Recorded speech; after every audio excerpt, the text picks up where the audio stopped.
kalau ada merasa seperti makan bakso gitu ya dokter ya, itu suatu gejala yang perlu diperiksakan ke dokter.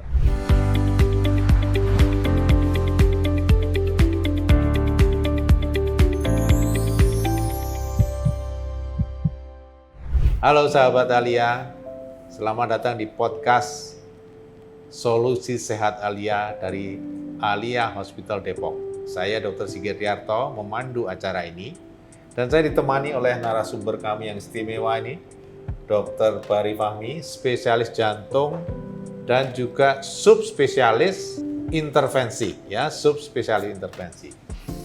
Nah, ahli beliau ini, sangat ahli di bidangnya.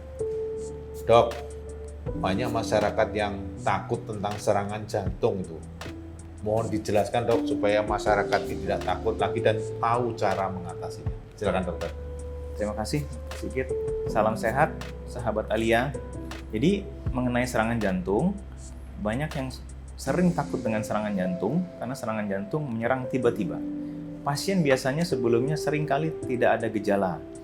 Maka dari itu, kita harus periksa kesehatan kita secara berkala ke dokter jantung. Lalu, apabila ada gejala dada seperti berat, seperti tertekan, seperti terhimpit, segera datang ke IGD Rumah Sakit Alia Depok. Dokter, jadi orang bilang bahwa angin duduk, terus tiba-tiba habis badminton itu jatuh, itu kemungkinan serangan jantung ya dok ya? Ya, betul. Ya. Itu istilah angin duduk itu biasanya adalah istilah dari serangan jantung. Atau istilah medisnya adalah infark miokard akut. Oh.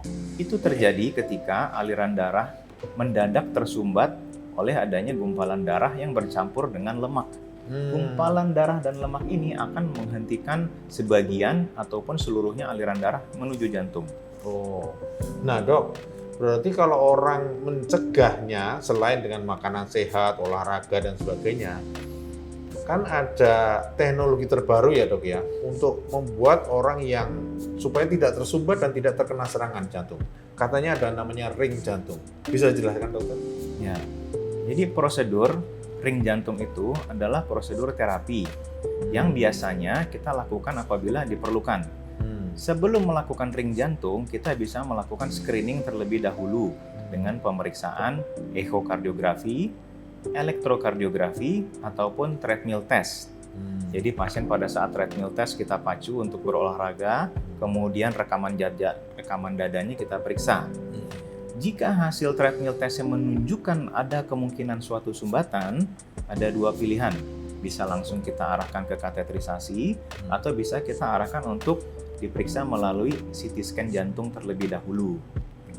Jadi dilakukan kateterisasi itu kayak alat yang di belakang dokter ini ya dok ya. Jadi Alia Hospital dengan peralatannya yang lengkap ini memiliki alat namanya alat kateterisasi jantung, gitu ya dokter ya.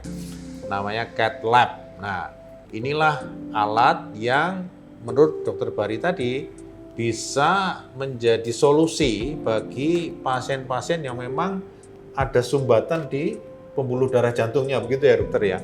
Nah, menarik sekali nih dok mengenai alat ini dan juga prosedurnya.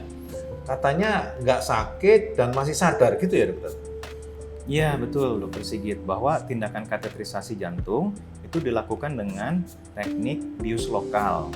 Pasiennya tetap sadar selama prosedur, kita bius bisa di tangan pasien ataupun di paha pasien. Kemudian kita masukkan selang kecil, selang itu nanti akan kita suntikan zat kontras.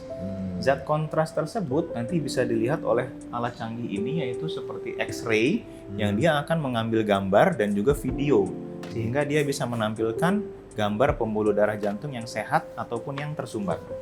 Oh, jadi dari alat ini akan kelihatan nanti mana yang tersumbat, mana yang enggak, gitu ya dokter ya. Terus habis itu dimasukkan sebuah kalau orang awam bilangnya kawat gitu ya dokter ya. Di mana kawat ini akan dimasukkan oleh dokter ahli jantung intervensionis seperti dokter Bari. Kemudian dari situ akan dilakukan upaya pembersihan atau pemasangan ring, begitu ya dokter ya? Ya, betul. Ya. Jadi dengan begitu sumbatan-sumbatan yang tadi bisa dilihat dari CT scan, dari echo, dari treadmill itu akan bisa terlepas gitu ya dokter ya. Iya. Dan itu tidak sakit dalam arti bius lokal, pasien sadar, dan saya dengar penyembuhannya cepat juga dok. Berapa hari dok kalau misalnya harus dirawat gitu? Biasanya dirawatnya 2 hari. Jadi 1 hari sebelum tindakan, misalnya tindakan hari Rabu, pasien datang hari Selasa, Rabu tindakan, Kamis bisa pulang insya Allah. Ya. Nah, jadi orang kan kadang-kadang khawatir ya dok ya. Wah, saya dipasang ring nanti gimana. Padahal itu sebuah tindakan yang kalau tidak dilakukan justru bahayanya lebih besar gitu ya dokter. Apa ya bahayanya kalau wah saya minum obat saja, saya cukup minum obat padahal sudah ada indikasi dipasang ring. Kira-kira bahayanya apa dok? Untuk supaya pasien itu sadar bahwa pemasangan ring itu bukan suatu yang menakutkan gitu dokter. Betul, Dokter Sigit. Apabila sudah diindikasikan untuk pasang ring, itu artinya sumbatannya sudah berat.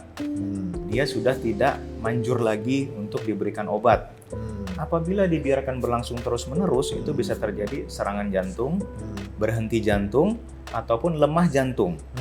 Karena jantung lama sekali tidak mendapatkan aliran oksigen, jadi lama-lama jantungnya jadi lemah jantung. Sehingga pasiennya jadi mudah lelah, mudah capek. Dan mereka yang sudah, dokter kan sudah melakukan puluhan, mungkin ratusan kali operasi seperti ini ya dokter ya. Mereka setelah sembuh kan kualitas hidupnya lebih baik ya dokter ya? Ya, betul. Kualitas hidupnya jauh lebih baik, mereka bisa melakukan aktivitas mereka kembali, mereka juga bisa melakukan hobi mereka kembali, dan kadang-kadang ada gejala yang sebelumnya itu tidak bisa mereka definisikan tiba-tiba hilang, seperti mereka bilang ada rasa tertekan di leher, ada rasa seperti makan bakso, seperti tercekek, itu tiba-tiba hilang. Nah itu sahabat Alia ya, tolong perhatikan ini ya, jangan anggap remeh. Kalau ada merasa seperti makan bakso gitu ya dokter ya, itu suatu gejala yang perlu diperiksakan ke dokter. Karena kalau tidak, itu gejala yang menyamarkan ya kondisi serangan jantung ya dokter ya. Kadang katanya ada yang kayak MAH gitu ya dokter ya. Betul. Kalau kayak gejala MAH itu ternyata sebenarnya hambatan di situ ya dokter. Ya. Berapa persen kira-kira dok yang orang yang terlambat kayak gitu secara statistik, sehingga supaya jangan sampai orang terlambat. Jadi untuk serangan jantung itu persentase angka kematiannya cukup besar. Itu bisa jutaan per tahunnya, jutaan orang meninggal per tahunnya. Dan untungnya kematian ini bisa dicegah. Kita beruntung di Rumah Sakit Alia Depok ini adalah kita punya fasilitas ruang kateterisasi 24 jam, 7 hari seminggu. Artinya kita tidak akan ada penundaan jika ada indikasi untuk dilakukan kateterisasi. Tim dokter akan segera melakukan tindakan tersebut, jam berapapun. Baik, jadi itu penting sekali sahabat Alia ya. Jadi jangan ragu-ragu dan jangan takut ya, karena ketika kita takut, wah dioperasi jantung, jangan-jangan dibuka. Enggak, ini bukan dibuka jantungnya, tapi cukup lewat sini katanya dokter ya. Lewat arteri di sini, dikasih kawat, kayak diinfus aja dokter ya. Kayak diinfus rasanya kayak diinfus saja ya. Nah, ini penting karena angka kematian akibat jantung termasuk yang tertinggi di Indonesia ya dokter ya. Itu sangat tinggi. Kalau sampai takut-takut, khawatir dan sebagainya, wah itu sangat berbahaya. Dan kebanyakan banyak orang yang masih produktif ya dok, yang memerlukan kateterisasi ini banyak orang yang masih produktif ya. Iya betul.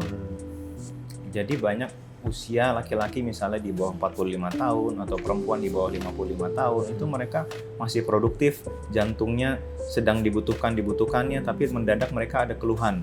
Untuk pasien-pasien seperti ini mereka menjadi semakin penting untuk diperiksa dengan lebih teliti. Iya, jadi masih aktif bekerja terus kemudian ternyata dia menderita sakit jantung yang dianggap sepele, dianggap MAH gitu ya dokter ya. Itulah sahabat Alia pentingnya melakukan pemeriksaan dini ya. Dan di Alia Hospital Depok ini tersedia semua yang namanya ekokardiografi sampai alat yang ada di belakang dokter Bari ini yang namanya kateterisasi jantung atau cath lab.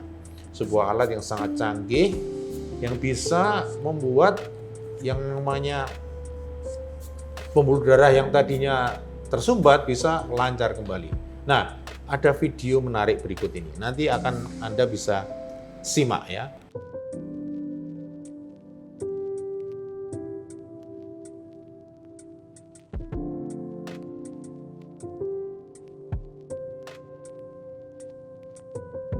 Dokter, kadang-kadang orang itu menunda-nunda ya dok, merasa wah saya ini sakit tapi nanti aja lah, ini masuk angin saya kerokan aja gitu. Padahal ada waktu yang harus dicapai ya sebelum jangan sampai terlambat. Ini berapa jam dok? Berapa menit gitu? Betul, jadi harus di bawah 12 jam sejak kejadian pertama kali sakit dada. Katakanlah misalnya sakit dadanya jam 9 pagi, berarti sebelum jam 9 malam itu pasien sudah harus dilakukan tindakan. Jadi lebih cepat lebih baik karena istilahnya time is muscle. Dan muscle yang kita maksud adalah muscle dari otot jantungnya. Semakin lama kita tunda, berarti otot jantungnya semakin lama bisa terjadi luka.